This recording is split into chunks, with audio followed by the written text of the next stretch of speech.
Assalamualaikum warahmatullahi wabarakatuh. Selamat pagi sahabat Bawaslu. Jumpa lagi dalam acara Ngobrol Santai bareng Bawaslu Rembang bersama saya Diana Pradipta Febrianti. Sebagaimana diketahui bersama, tahapan Pilkada Rembang 2020 terus berjalan, pun dengan tahapan pencalonan. Sejumlah tokoh publik juga sudah mulai bermunculan untuk meramaikan perhelatan 5 tahunan. Ada yang sudah mulai memasang gambarnya di berbagai sudut jalan, ada yang mulai ikut konvensi calon pada sistem kepartaian. Senyampang dengan itu, ASN merupakan ceruk empuk untuk diperebutkan oleh peserta pilkada. Mereka memiliki kewenangan, jaringan, dan program yang berpotensi bisa dimanfaatkan. Padahal, ASN dituntut untuk netral dalam setiap perhelatan. Pun dalam regulasi, persoalan netralitas ASN ini diatur secara ketat. Independensinya menjadi suatu sikap yang mutlak. Bahkan, dalam aturan pilkada, Bupati dan Wakil Bupati dilarang melakukan penggantian pejabat sejak 6 bulan sebelum tanggal penetapan pasangan calon sampai dengan akhir masa jabatan, kecuali mendapat persetujuan tertulis dari menteri. Untuk terhindar dari hal itu, baru-baru ini Bupati Rembang melakukan penggantian pejabat PNS sebanyak 94 orang yang tersebar di lingkungan pemerintahannya. Sahabat Bawaslu pasti bertanya, apakah penggantian pejabat PNS sebanyak 90 orang tersebut sudah sesuai dengan regulasi, dilarang atau tidak, serta bagaimana ASN harus menjaga netralitasnya? Maka pagi ini, dalam acara Ngobrol bareng Bawaslu Rembang, kita akan berdiskusi tentang larangan penggantian pejabat. Untuk itu, di tengah-tengah kita sudah hadir 2 narasumber. Yang pertama, beliau adalah Koordinator Divisi Hukum, Data, dan Informasi Bawaslu Rembang, Bapak Haji Ahmad Sofa. Yang kedua adalah Asisten Pemerintahan dan Kesra Setda Kabupaten Rembang, Bapak Ahmad Mu'alif. Sebelumnya saya ingatkan dulu bagi sahabat Bawaslu yang ingin bertanya, langsung saja melalui Instagram ataupun Facebook Bawaslu Rembang. Selamat pagi Bapak Sofa, bagaimana kabarnya hari ini? Selamat pagi Mbak Febi, alhamdulillah sehat. Alhamdulillah. Cukur tadi. Oh ya. Kemudian selamat pagi Bapak Pak Mu'alif, saya panggilnya Pak Mu'alif. Oke. Sebelumnya saya bertanya dulu kepada Bapak Sofa ya. Pak Sofa, di awal tadi saya menyampaikan tentang larangan mutasi 6 bulan sebelum penetapan pasangan calon. Nah, kita ingin tahu norma yang memuat larangan mutasi pejabat ini itu tertuang di mana sih Pak? Kemudian karena ini norma larangan berarti ada sanksinya seperti itu. Jadi bisa dijelaskan kepada kami tentang hal tersebut Pak?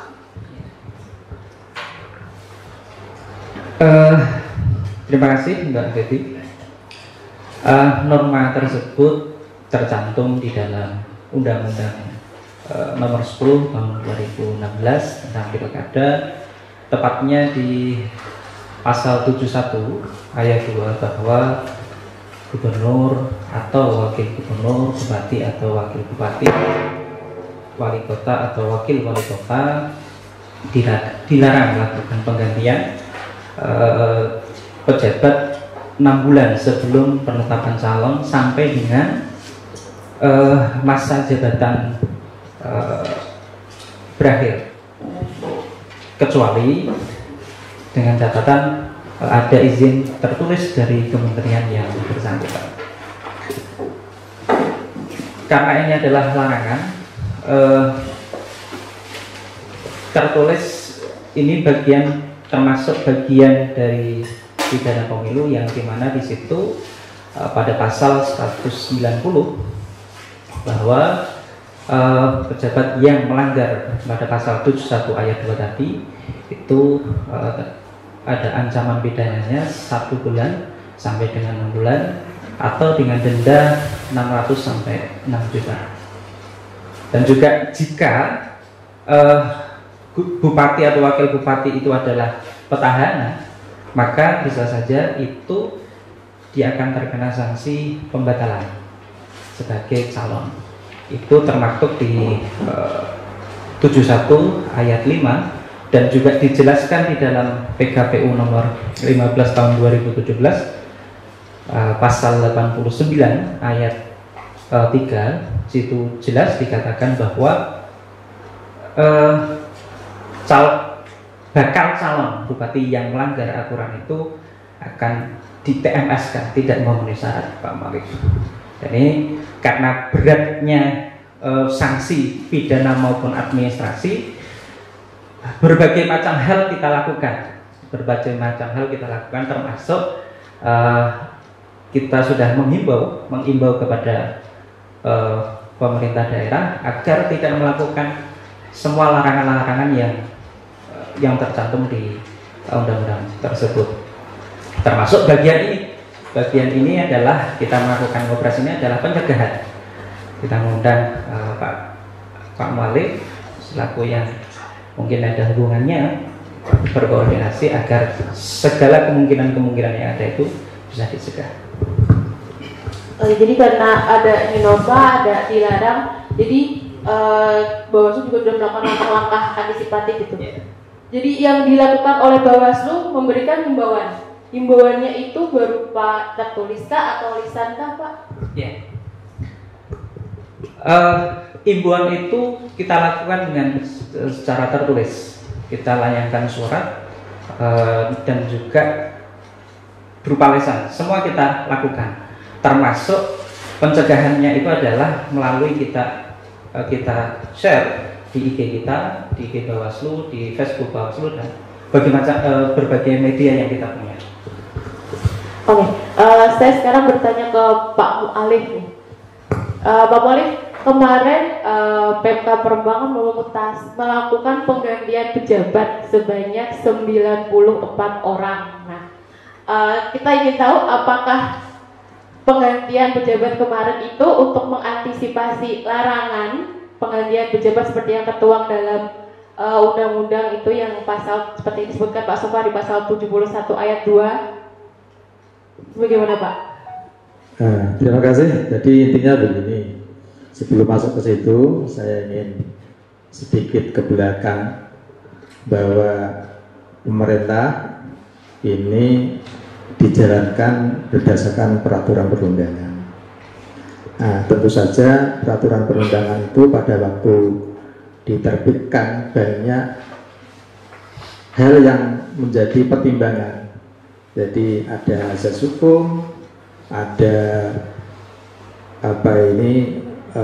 bagaimana mengantisipasi kondisi lapangan, kemudian juga bagaimana agar adil, bagaimana agar netral, dan satu lagi yang penting adalah bagaimana agar pemerintahan ini tidak mandek.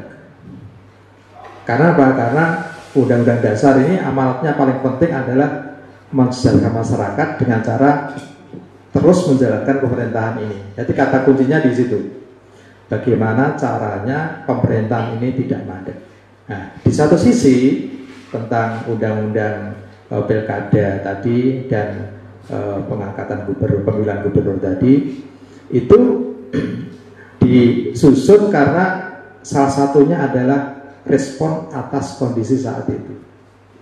Jadi dulu sebenarnya kita nggak nyampe ke situ, tetapi ternyata dinamikanya menunjukkan bahwa banyak para kandidat itu memanfaatkan itu.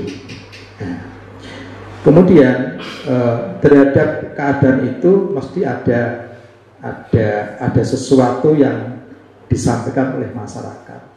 Ya, praduga, wah ini mutasinya ini mesti bermuatan itu. Nah, sementara oh enggak, ini alasan organisasi gitu kan. Nah, untuk menjembatani dua kepentingan, yang satu prasangka seperti itu, yang satu berargumen organisasi, maka diterbitkan suatu kepastian hukum bahwa oke, batasnya adalah 6 bulan. Nah, tetapi 6 bulan itu tidak menjadi kata kunci yang mematikan pemerintah itu tidak bisa jalan. Kalau ternyata 6 bulan itu tidak dilakukan upaya pengisian, pemerintah menjadi mandek. Lalu dibuatlah satu ketentuan exitnya, jalan keluarnya, ada wasitnya, yaitu dengan cara minta izin. Sehingga nanti yang menilai itu bukan masyarakat, bukan Pemkab yang melakukan, bukan Bawaslu, tapi pejabat yang lebih tinggi yang justifikasi. Oke, kamu ini mutasinya memang dalam kepentingan organisasi, bukan dalam kepentingan politik yang seperti itu. Nah, yang dilakukan oleh Pemkab Rembang itu real memang banyak posisi memerlukan pengisian. Contoh saja di level saya ini ya, sampai saat ini asisten 1 saya, asisten pemerintahan dan Gesra, asisten 2 kosong, asisten 3 kosong, kemudian Disub kosong, kemudian LH kosong, jadi masih banyak kosong. Nah, kalau di tataran pucuk ini kosong, lalu di eselon 3 juga kosong, maka mandek. Lalu dilakukanlah pengisian. Nah, ketika mau pengisian, kita punya pilihan. Dalam sisi organisasi ini memang keperluan organisasi ya, tetapi bisa dipersepsi oleh orang banyak. Nah, makanya perangkat hukum yang kita gunakan. Pilihannya apakah kita izin, apakah kita melaksanakan sebelum 6 bulan itu. Lah, Pemkab melakukan pilihan kebijakan itu ditaruh sebelum 6 bulan penetapan kandidat itu. Jadi secara hukum ya nggak masalah, itu nggak masalah, dan real memang itu terjadi kekosongan. Kan tidak ada yang tidak dalam rangka mengisi kekosongan, karena kalau kekosongan dibiarkan maka pemerintahan macet dan keinginan kita untuk mensejahterakan masyarakat terhambat. Saya kira gitu Mbak. Jadi bisa disimpulkan penggantian pejabat kemarin itu memang untuk mengisi kekosongan supaya tetap bisa melayani masyarakat, begitu Pak. Oke, kemudian ini yang ingin saya tanyakan, jika melihat situasi dan kondisi Rembang di saat ini, apakah ada kemungkinan dilakukan lagi penggantian pejabat ya dalam kurun waktu ini 6 bulan sampai penetapan pasangan calon? Bisa iya, bisa tidak, karena begini. Tadi saya sudah cerita di tataran eselon 2 ada AS2, ada AS3, ada LH, ada Dishub gitu ya. Itu kosong-kosong itu, kosong-kosong. Nah, pilihannya kan tinggal membiarkan itu atau diisi tapi dengan cara izin.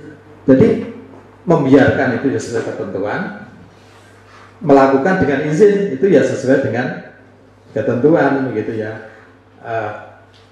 Hanya nanti kita hitung tidak kita isi dengan bedanya mencari izin itu mana yang lebih menguntungkan dari sisi pelayanan ke masyarakat. Yang penting kan kita taat pada ketentuan, dan saya yakin Pak Bupati juga tidak akan mengambil risiko seperti yang disampaikan oleh Bani. Takut loh ya, Bupati yang sekarang mau mencalonkan lagi lalu hanya gara-gara begitu terus menjadi tidak memenuhi syarat, itu kan ya luar biasa itu. Saya kira gitu. berarti bisa iya, bisa tidak. Nah, jadi kalaupun nanti iya, kami titip pesan nanti pernyataan tertulisnya dari Menteri kami ditembusi, Pak. Siap. Gitu. Kemudian saya kembali lagi ke Pak Sofa. Tadi Pak Sofa sudah sempat menyebutkan di pasal 71 Undang-Undang 10 itu ada sampai 5 ayat tadi saya dengar. Itu selain larangan mutasi, ada larangan-larangan yang lain, Pak? Ada norma-norma larangan lain di yang di pasal 71 itu? Sebenarnya di dalam pasal 71 itu di situ ada pasal 1 yaitu pejabat negara, pejabat daerah, kemudian pejabat aparatur sipil negara, kemudian anggota TNI atau Polri, kemudian kepala desa atau nama sebutan lainnya adalah lurah. Itu dilarang membuat keputusan atau tindakan yang menguntungkan salah satu dari pasangan calon. Kemudian itu ayat 1-nya, kemudian di ayat 3-nya juga disebutkan bahwa gubernur atau wakil gubernur, bupati atau wakil bupati, kemudian wali kota atau wakil wali kota dilarang menggunakan program atau kewenangan atau hal-hal yang menguntungkan atau merugikan pasangan calon sebelum 6 bulan. Sebelum 6 bulan pasangan calon itu ditetapkan. Dan ini juga berimbas pada tadi bahwa itu bisa berimbas pada pidana juga. Pidana juga yang mana itu tercantum di 188. Pasal 188. Ancamannya sama, yaitu 1 bulan sampai dengan 6 bulan dan 600 sampai dengan 6 juta. Seperti itu.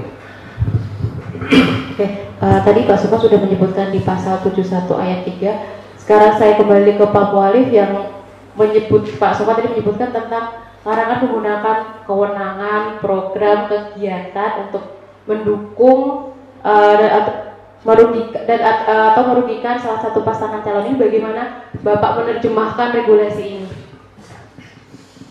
Ini memang bagian dari bagaimana kita menjalankan pemerintahan dengan penuh keadilan, ya. Adil pada semua pihak, ya. Termasuk ketika kita menjadi pejabat, ya, itu kita tidak semestinya, bahkan dilarang di situ mengambil keputusan-keputusan yang menurut persepsi. Ini tetap menurut persepsi. Ya, menurut persepsi itu menguntungkan salah satu pasangan misalnya, ya. Karena kenapa persepsi? Karena bisa jadi ketika pejabat ditanya, sebenarnya pikirannya nggak di situ.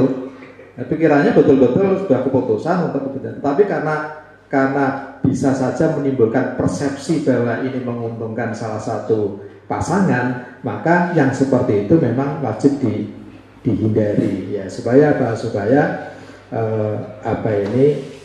netralitas pejabat negara dalam konteks pilkada yang mengarah ke pemenangan, bukan ke pilkadanya, tapi ke pemenangan. Saya menekankan bahwa pejabat itu tidak boleh netral di pilkada, tetapi netral di pemenangan. Jadi asisten satu punya kepentingan pilkada lancar, berarti saya harus berpihak agar lancar, supaya punya partisipasi yang tinggi, supaya Bawaslu bisa bekerja baik. Saya masuk data, ini pejabat tidak boleh abai terhadap itu. Tetapi begitu masuk ke wilayah pemenangan, ini kita harus hati-hati. Kalau netral misalnya nggak boleh, saya nggak boleh tuh membantu Bawaslu untuk pilkada, gitu kan. Jadi sebenarnya konteksnya itu bukan pilkadanya, tetapi sebenarnya pemenangan yang tidak boleh. Nah, satu sisi. Yang kedua, pejabat atau ASN netralnya itu bukan betul-betul netral seperti TNI, tapi dia tetap punya hak pilih. Hanya saja hak pilihnya itu tidak boleh ditampakkan, ya.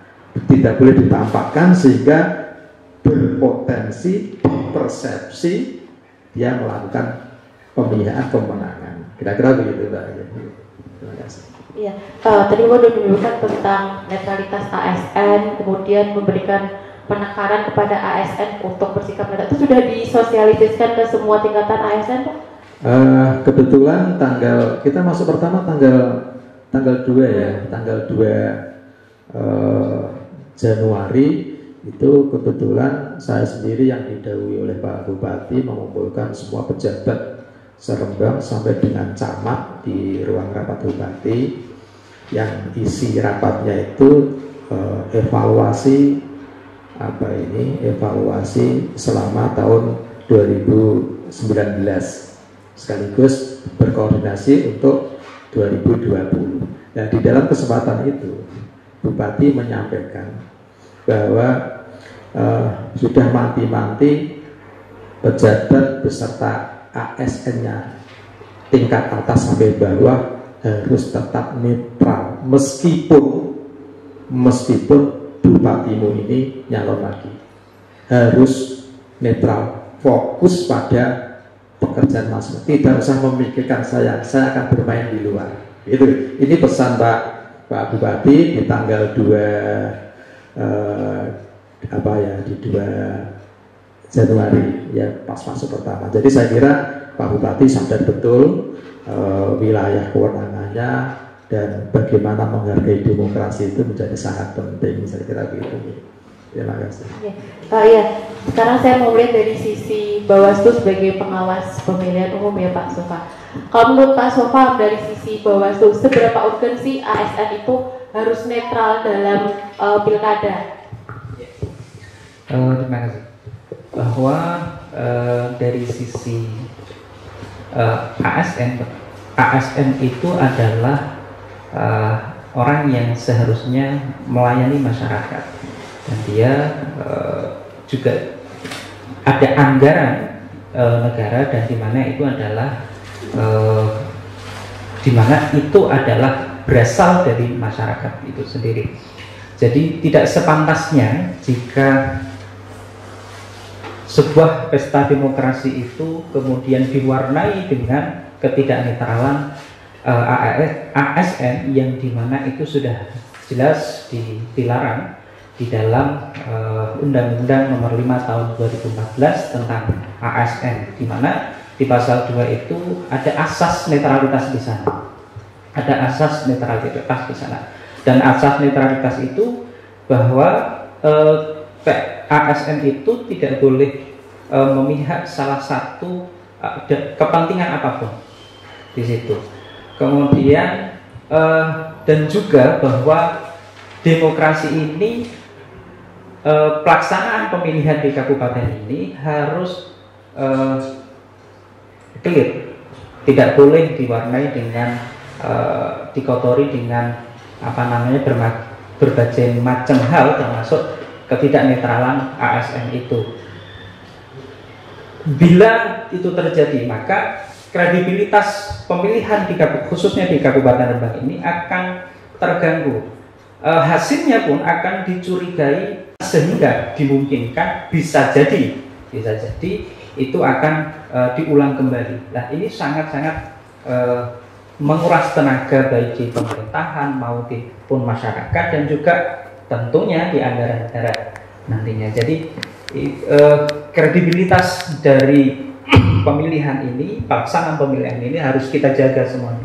Bahwa kita tahu ASN itu adalah pelayan masyarakat, sehingga dari masyarakatlah mereka bergerak, bukan untuk kepentingan dari pimpinan, kepentingan pribadi maksud saya. Saya rasa itu, Mbak.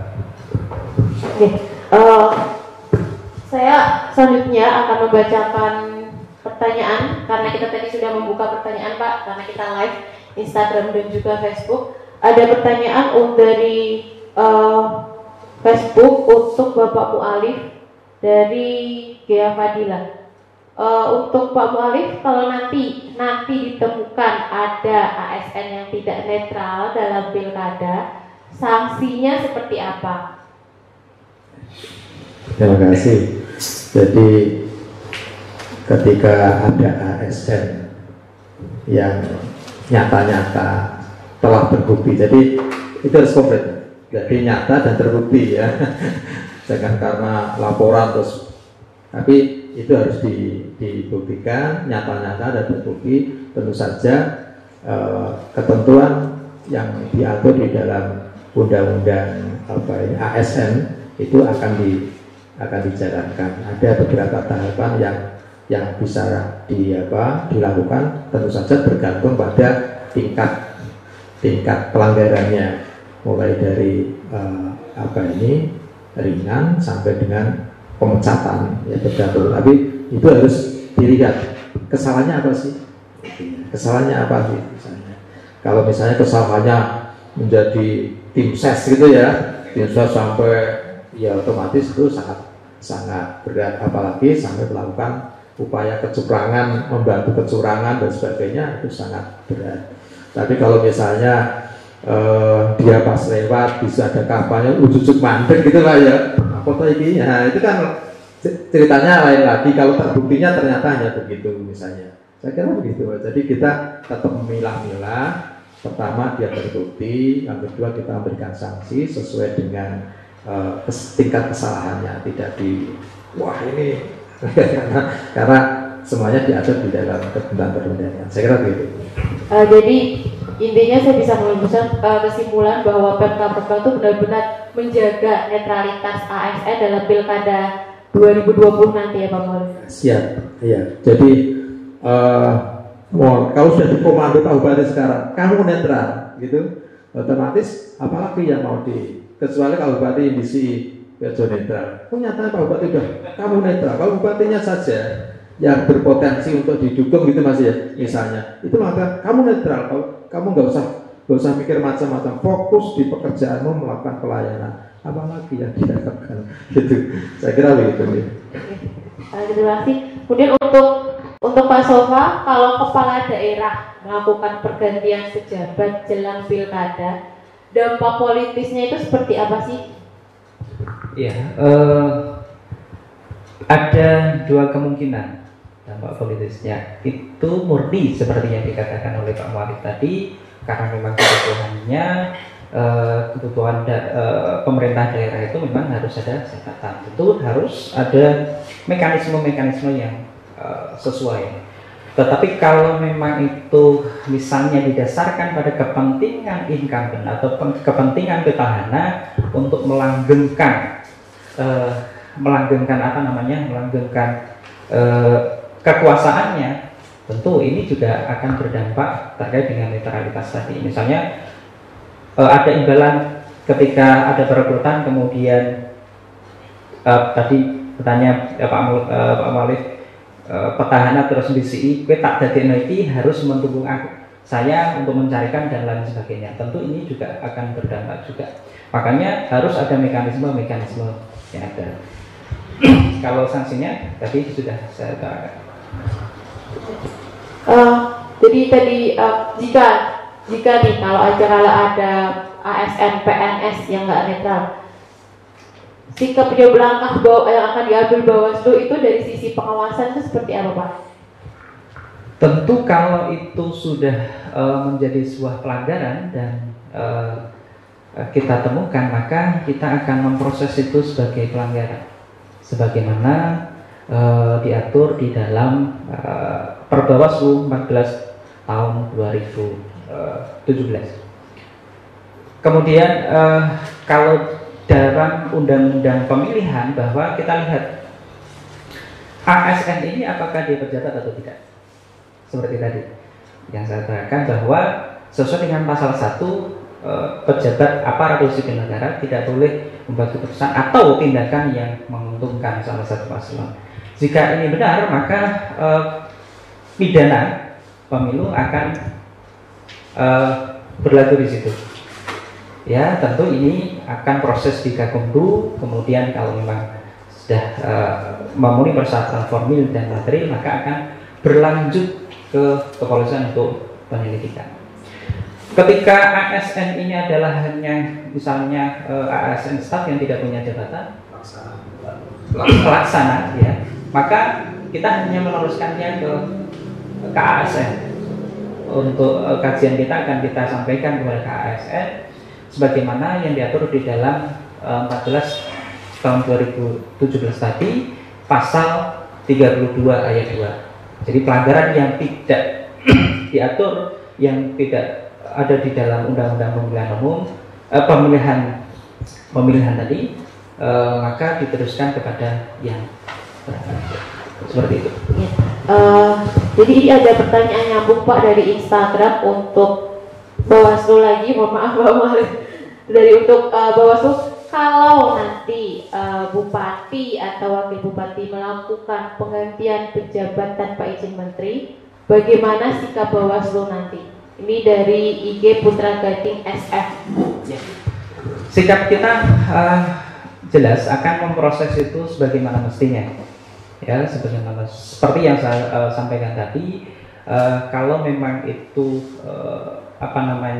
jelas-jelas ada buktinya, kemudian ada syarat formil dan materialnya, maka kita wajib untuk menindaklanjuti hal tersebut, laporan-laporan tersebut. Jika kita itu tidak melanjutkan itu, maka kita akan terkena sendiri sebagai kode etik seperti itu.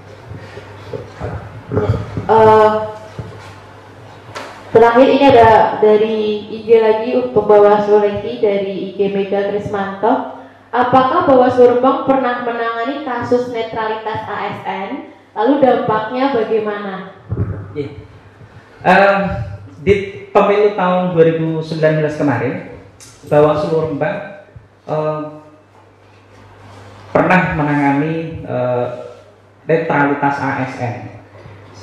ASN ini pada saat itu mendukung atau merugikan salah satu calon presiden dan wakil presiden tersebut, dan kita sudah memberikan rekomendasi kepada KASN, dan kemudian KASN sudah memberikan surat kepada pemerintah kabupaten, dan berdasarkan pengawasan kita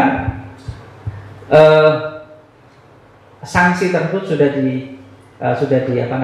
dilayangkan dari pemerintah daerah, dari pemerintah Kabupaten Rembang kepada yang bersangkutan. Jadi ini kejadian, kita sudah pernah melakukan penanganan pelanggaran netralitas, dan alhamdulillah ini kayaknya juga ada dampaknya Pak. Jadi teman-teman ada kasak kusuk di belakang itu, wah ini Bawaslu rodok galak itu. Mudah-mudahan kita bukan galaknya, tetapi kita adalah memang menjalankan aturan sebagaimana mestinya. Karena Bawaslu itu adalah sahabat dari masyarakat dan rakyat tentunya. Ini saya mau tanya ke Pak Mualif, bagaimana sih koordinasi mau ada pilkada di 2020 di 23 September nanti?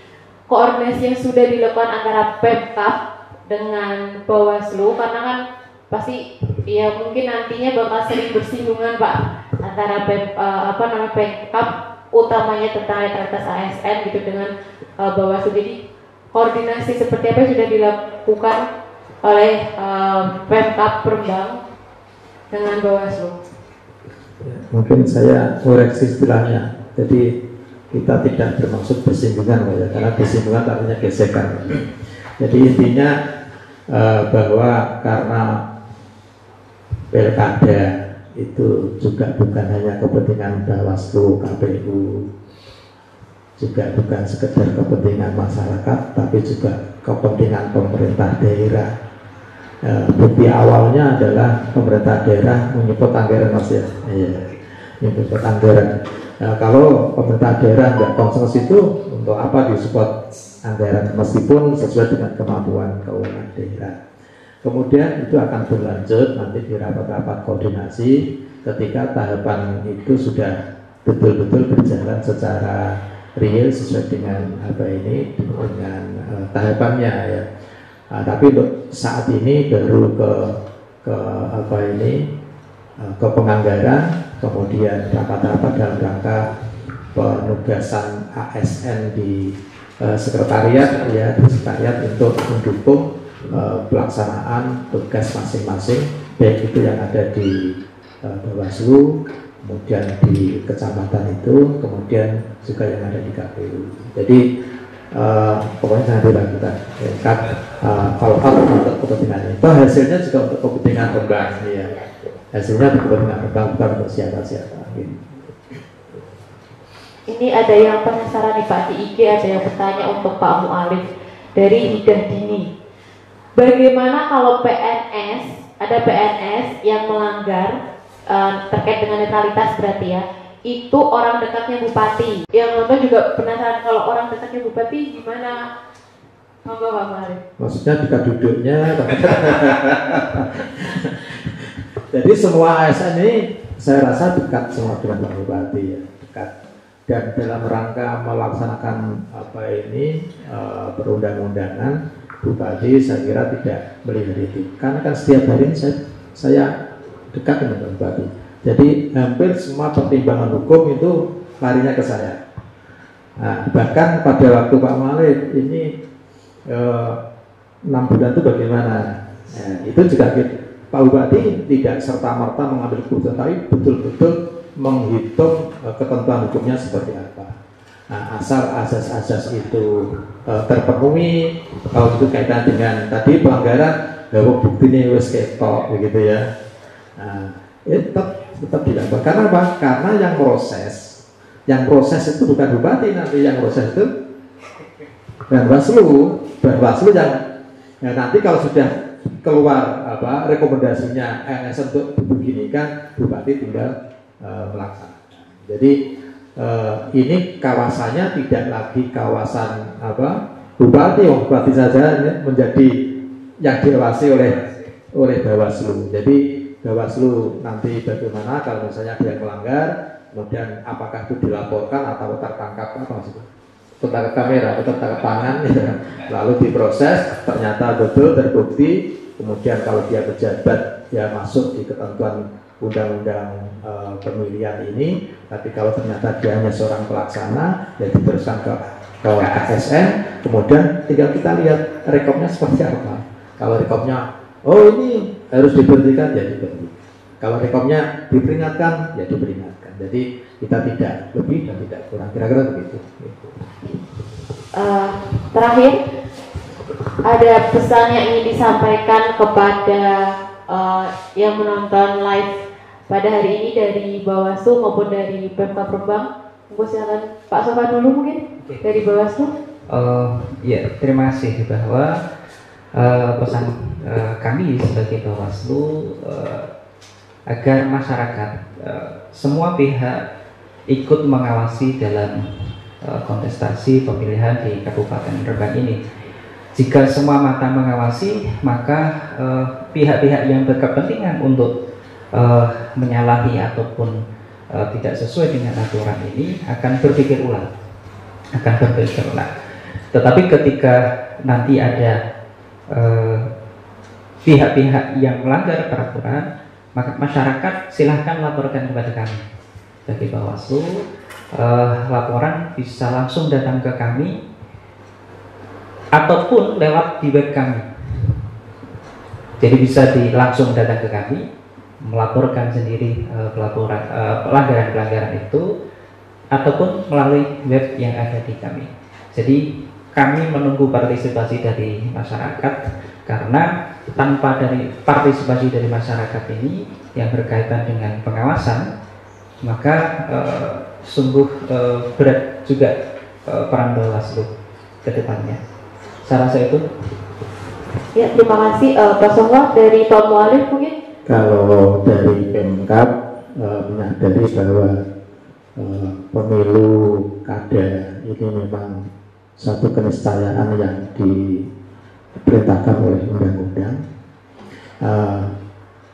Tentu saja Pemkab menginginkan pemilu ini berjalan sukses.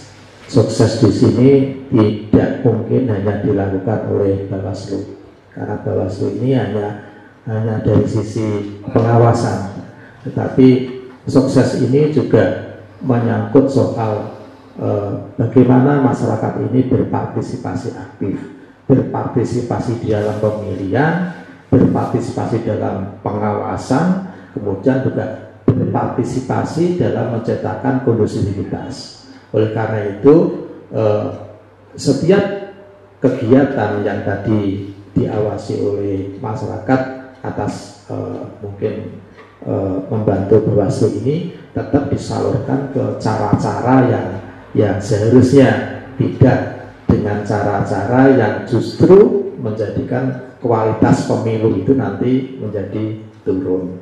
Nah, sehingga nanti partisipasi masyarakatnya tinggi, berjalan tertib, dan syukur-syukur mendapatkan bupati dan wakil bupati yang amanah, bisa membawa Rembang ini lebih maju, dan toh hasilnya dari itu semua yang menikmati juga masyarakat Rembang. Saya kira gitu Mbak ya. Ada pesan yang terkait dengan netralitas ASN mungkin Pak? Iya, kalau ASN sebenarnya dari sisi keilmuan, dari sisi pengetahuan itu sudah paham semua.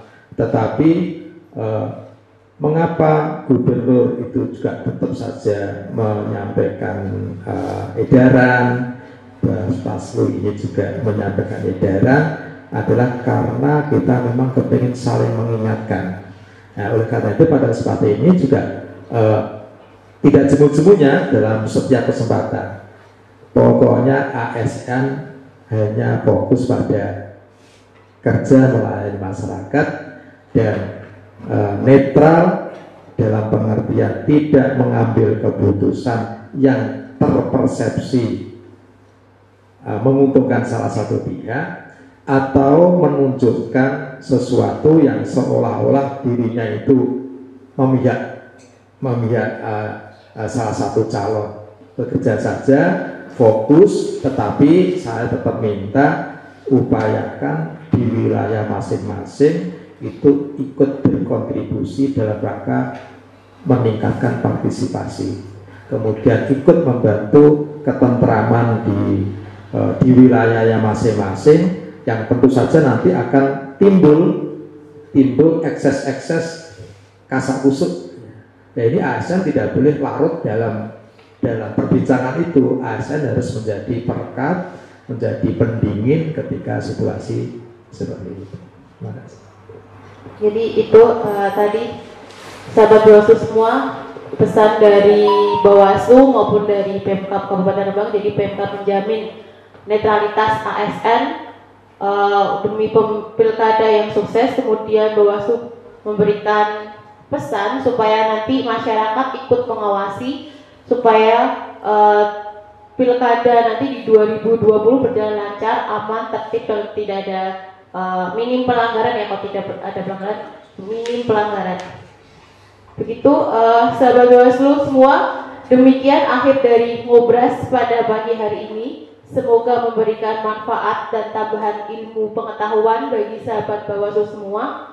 Saya beserta kedua narasumber minta maaf apabila ada salah dan khilaf selama berlangsungnya Ngobras ini. Terakhir, bersama rakyat awasi pemilu, bersama Bawaslu tegakkan keadilan pemilu. Wassalamualaikum warahmatullahi wabarakatuh.